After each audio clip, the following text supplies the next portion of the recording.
Bien, hemos llegado a la tercera de las etapas del proceso penal en primera instancia, el juicio oral. Recordemos que el artículo 48 del Código Procesal Penal sufre una reforma a raíz del decreto 2109, que es la ley de competencia penal en procesos de mayor riesgo. A partir de este decreto se establece que algunos delitos graves los van a conocer jueces unipersonales y otros delitos los van a conocer tribunales integrados de sentencia. Es decir, la denominación tendría que ser en todo caso juez unipersonal de sentencia penal, narcoactividad y delitos contra el ambiente, o tribunal de sentencia penal, narcoactividad y delitos contra el ambiente. Esto va a depender también de la competencia que haya establecido previamente la Corte Suprema. Recomiendo leer la reforma y recomiendo también leer el artículo 48 del Código Procesal Penal para establecer cuáles delitos van a ser juzgados por jueces unipersonales y cuáles delitos van a ser juzgados en todo caso por los tribunales de sentencia. Por ejemplo, el asesinato, el parricidio, el femicidio, trata de personas y aquellos delitos cuya pena mayor sea de 15 años. Bien, ya estando dentro del proceso, dentro del juicio oral, previo al debate, debemos de conocer o hacer un hincapié en los principios que regulan el debate. Recordemos que uno de los principios del proceso penal y que se hace ver precisamente en el juicio oral es el principio de inmediación. Este establece que todos los actos procesales se van a llevar con la presencia ininterrumpida de los sujetos procesales, aunque también el Código Procesal Penal establece la posibilidad que una vez escuchado el sindicado, pues si no quiere mantenerse en la sala, puede retirarse, se queda en un lugar específico y será representado por el abogado defensor. Es la única parte en todo el Código Procesal Penal en la que se establece la posibilidad de que el abogado defensor pueda representar sin necesidad de un mandato a su defendido. En todo caso, la persona del acusado tendrá que quedarse dentro del edificio que ocupa el tribunal de sentencia. Ahora, con los tiempos de la pandemia, pues se ha visto la necesidad de realizar audiencias por algunas plataformas electrónicas. Sin embargo, a pesar de que esto viene de un acuerdo de la Corte Suprema de Justicia, tendría que haberse ya establecido la necesidad de reformar el Código Procesal Penal en este sentido, porque lo único que se podría hacer, en todo caso el sindicado o el acusado, perdón, no está presente en el debate, es poder hacerlo a través de medios audiovisuales, tomando como supletorio el artículo 218 bis y el artículo 218 ter, que establece los medios audiovisuales específicamente para testigos. En tiempos de COVID, en tiempos de pandemia, pues se han tenido que utilizar algunas otras opciones. La mayoría de debates se están realizando, en todo caso, de forma presencial. Bueno, este es el principio de inmediación. Ninguna persona puede alejarse de la sala de debate una vez ha continuado. De hecho, hay regulaciones bastante específicas en cuanto al hecho de que si una persona se aleja sin permiso del tribunal, pues tiene una consecuencia también. Por ejemplo, en el caso del acusado, pues se podría decretar su rebeldía a partir de lo que establece el artículo 79 del Código Procesal Penal, o si fuera, por ejemplo, la defensa, pues incluso se puede decretar el abandono y la certificación correspondiente al Tribunal de Honor del Colegio de Abogados. El siguiente de los principios, que es uno de los principios más importantes y que precisamente le da vida al juicio oral, es el principio de contradictorio. Cuando se van las partes, la parte acusadora conformada por el querellante adhesivo y por el Ministerio Público y la parte de la defensa conformada por la defensa y el tercero civilmente demandado a juicio oral, van a ser posiciones contrarias las que van a tener, van a ser posiciones encontradas. Muy rara vez en algún momento se llega a un debate en el que la defensa o el Ministerio Público estén de acuerdo en tomar algún tipo de decisión política criminal dentro de la audiencia. En algún momento se ha querido establecer la posibilidad de acudir a lo que se conoce como hecho notorio y establecer una sentencia con carácter de conmutabilidad, por ejemplo. Sin embargo, en la mayoría de los casos no es así, siempre hay una posición contradictoria. Y el contradictorio no solamente es en cuanto a la posición de las partes, es decir, en cuanto a la posición de la parte acusadora y la parte de la defensa, sino también entra un contradictorio en cuanto a la posición de la prueba.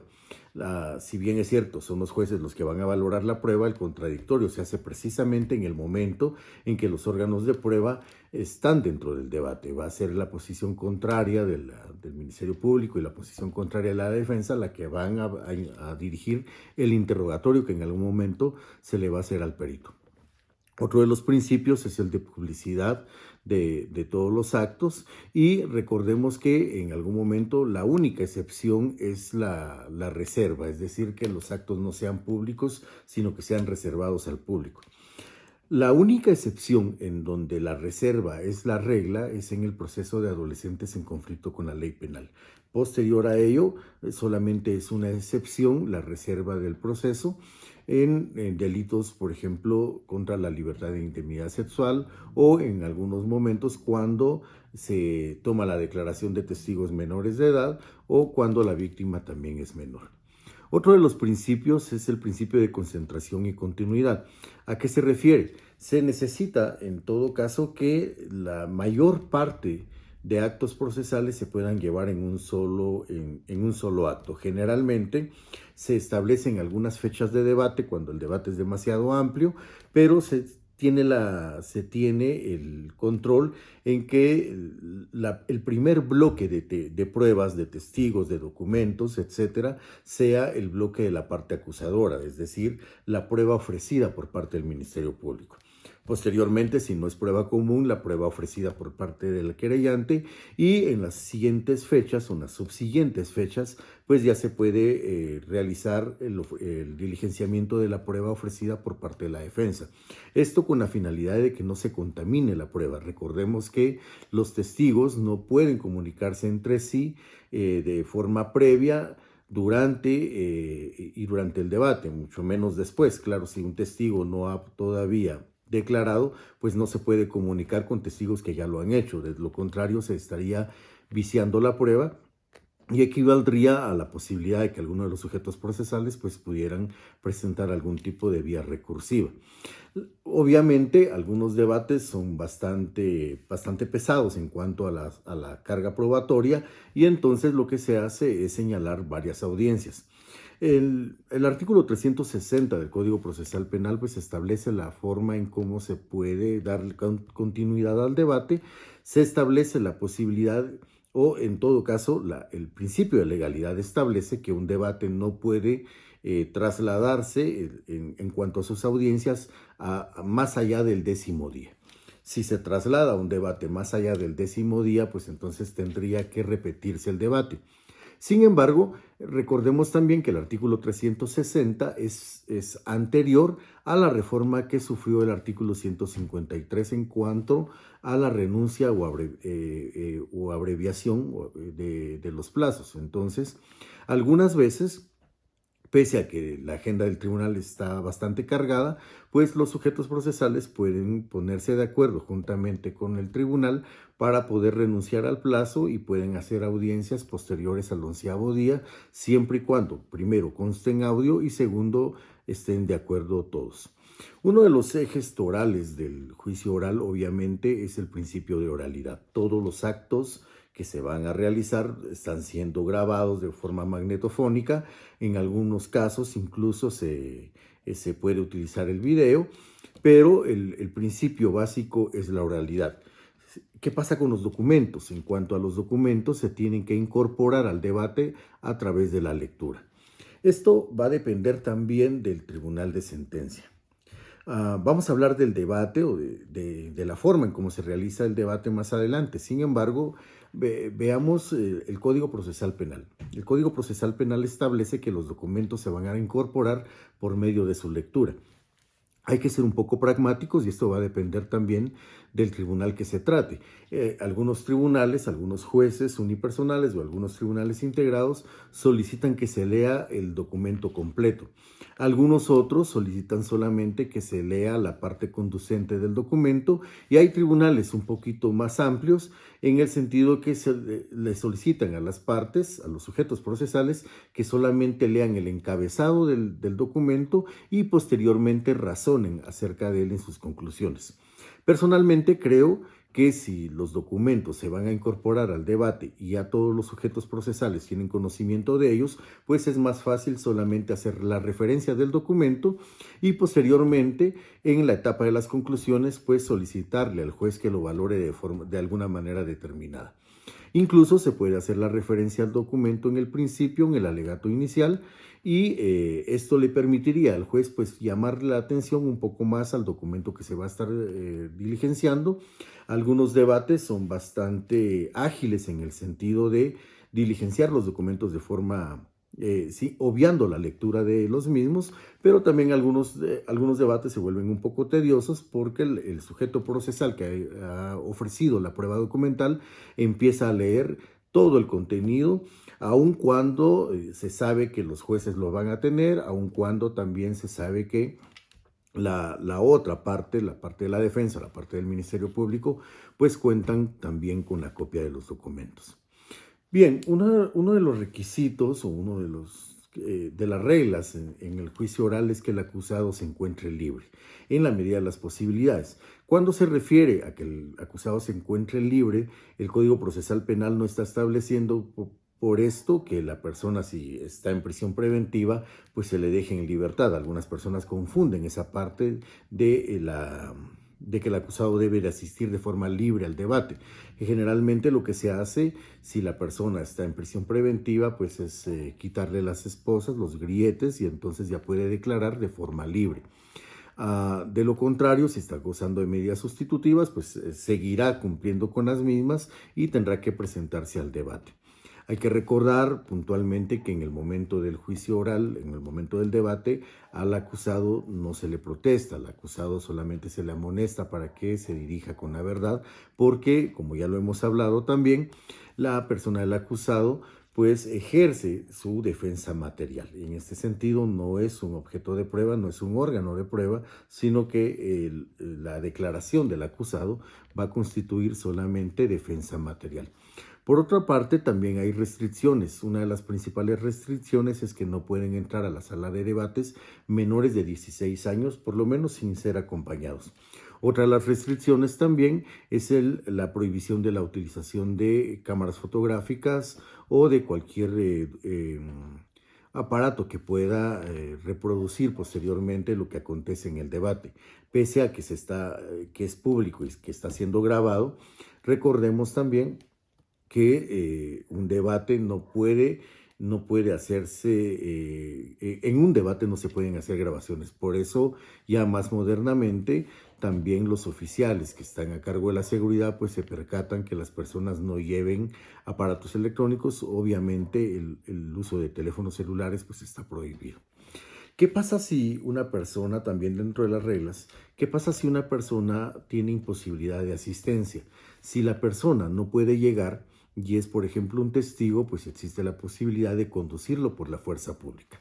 Esta conducción por la fuerza pública no implica un arresto. Lo que se hace es solicitar a las fuerzas de seguridad, es decir, a la Policía Nacional Civil, que traslade a la persona. La policía llega a su lugar de residencia o al domicilio conocido y entonces lo traslada, obviamente sin ser aprehendido, sin utilizar tampoco la fuerza, al tribunal. Si la persona aún así insiste en no poder llegar, en no llegar o tiene imposibilidad de llegar, pues se puede aplicar supletoriamente lo mismo que en el caso que el sindicado no pueda estar presente, los artículos 218 bis y 218 ter en cuanto a los medios audiovisuales. La dirección del debate la va a tener obviamente el presidente del tribunal y si fuera juez unipersonal, pues él mantiene la dirección y la disciplina en el debate. De hecho, algunas personas pueden ser expulsadas y incluso si se llegara a cometer un delito en debate, por ejemplo, que fuera obvio el falso testimonio de una persona, pues puede ordenar su inmediata aprehensión o posteriormente, al finalizar el debate, pues se puede ordenar la certificación de lo conducente para que el Ministerio Público lo investigue. Bueno, básicamente esas son las reglas del debate y los principios que le rigen. Algo importante que se da ya dentro de los últimos, dentro del juicio oral y público moderno, es la presentación de la teoría del caso. Antes se hablaba de la hipótesis fiscal y de la antítesis de la defensa. Hoy por hoy, en el derecho penal moderno, se habla de teoría del caso. La teoría del caso no es otra cosa que la estructuración lógica que se va a presentar por parte de los sujetos procesales al juez. Recordemos que el juez entra a conocer el debate sin conocer previamente los pormenores de la acusación. Una teoría del caso no necesariamente es llegar por parte del Ministerio Público, por ejemplo, a leer la acusación. Una teoría del caso no es necesariamente por parte del querellante adhesivo llegar y adherirse a la acusación que ha presentado el Ministerio Público, y también una teoría del caso no es por parte de la defensa llegar y simplemente decir que se tendrá un control de la prueba y que no se le debe de dar la razón al Ministerio Público. La teoría del caso es una estructuración, una planificación del discurso que se le va a dar al juez, derivado que a partir de este discurso el juez tiene una radiografía de lo que va a suceder en el debate. Generalmente se tendría que establecer que existen tres plataformas: la plataforma fáctica, la plataforma jurídica y la plataforma técnico-probatoria, como ya lo hemos hablado en algunas ocasiones. ¿Qué es lo que se hace y que se presenta al juez en primera instancia? Pues la plataforma fáctica. Tanto el Ministerio Público, el querellante adhesivo como la defensa pueden presentar su plataforma fáctica y comentarle, relatarle al juez de una forma dinámica, de una forma flexible, de una forma creíble, la plataforma fáctica. No se pueden inventar hechos, por lo menos no por parte del Ministerio Público y por parte del querellante, más allá de lo de la acusación. Y cuando digo que por lo menos no, es porque en algunas ocasiones, la defensa también tiende a presentar una teoría del caso poco creíble, inventando hechos que después no puede comprobar. La teoría del caso se debe de tener el cuidado de que se presenten hechos que va a conocer el juez, pero que estos hechos sean sustentados primero a partir de una plataforma jurídica, es decir, que se le dé una calificación jurídica a esos hechos que se están presentando, y posterior a esto, que esa plataforma fáctica y esa plataforma jurídica puedan ser debidamente comprobadas con la plataforma técnico-probatoria. Por eso es que al juez del tribunal o al tribunal de sentencia se le debe de dar a conocer los hechos, se debe de establecer cuál es la calificación jurídica que se piensa que tienen, pero también se debe de ser puntual en llamarle la atención a ciertos elementos de prueba. No es tampoco, como en algunas ocasiones sucede, que se hace un listado nuevamente de todos los medios de prueba que se van a diligenciar en el debate, porque el juez tiene una guía de las pruebas. Lo que se hace es presentar la plataforma fáctica y llamar la atención precisamente en algunos puntos en los que el juez debe de observar para establecer de una forma armónica toda la teoría. Por ejemplo, si se está hablando de un parricidio, uno de los elementos del parricidio es establecer que la persona que cometió el delito conocía el vínculo entre la persona, entre ella y la persona a la que le dio la muerte. Entonces, lo que se puede hacer es decirle al tribunal: honorables señores del tribunal, si ustedes se percatan, la persona tenía un vínculo consanguíneo y esto se puede comprobar precisamente con las certificaciones de nacimiento que se van a diligenciar en la etapa de la prueba. Otra de las cuestiones es establecer, por ejemplo, la relación de poder o el vínculo de poder que existía entre dos personas. Entonces, si estamos hablando de una violencia contra la mujer, pues se puede establecer de forma puntual y decirle al juez que se va a establecer la relación que tenían ambos de poder y la relación conyugal precisamente a partir de la certificación de matrimonio que va a obrar dentro de los medios de prueba. Cada uno de los elementos puntuales que uno quiere comprobar tendrá que ser referido también con un elemento de prueba. Por otra parte, si bien es cierto, uno tiene el conocimiento previo, también lo es que el tribunal no lo tiene. Entonces, lo que se debe de hacer es establecer dentro de la plataforma fáctica una hilación lógica hacia donde se quiere llegar. ¿En qué sentido? Recordemos que en algún momento la defensa puede brindar algunas otras alternativas. El defensor, por ejemplo, le puede hacer la explicación al tribunal de sentencia que a lo largo del proceso, a lo largo del debate, se va a percatar que en efecto sí sucedieron los hechos como los plantea el Ministerio Público, pero con una plataforma jurídica diferente, porque los elementos se ajustan a un delito diferente. Se puede establecer también que sí sucedieron los hechos, que sí se cometió un delito, pero que no fue la persona, o que no fue en el grado de participación, o que no fue en el grado de ejecución. La teoría alternativa que tiene que presentar la defensa también tiene que ser puntual desde el principio, derivado a que después, al finalizar el debate, también en la etapa de conclusiones, se tiene que sustentar la teoría del caso inicial. No se puede cambiar, al menos que dentro de la flexibilidad se le pueda también llamar la atención al tribunal que a lo largo del debate, pues, y a través del desfile del elenco probatorio, pues pueda variar en beneficio o en desbeneficio de la persona. En el caso de un desbeneficio, pues el Ministerio Público tendría que establecer incluso una ampliación de la acusación porque existe la posibilidad, y en caso de beneficio, pues la defensa puede plantear alguna serie de posibilidades que puedan favorecer a su defendido.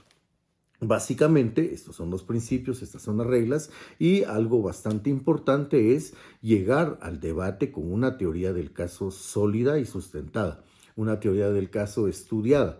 No se puede llegar solamente por llegar al juicio oral y público, al debate, y establecer que se va a comprobar la culpabilidad o la inocencia de una persona. Se tiene que hacer una relación lógica para poder sustentar su posición. Algunas personas, sobre todo jueces, son de la opinión que una teoría del caso se puede presentar en un término máximo de 15 minutos.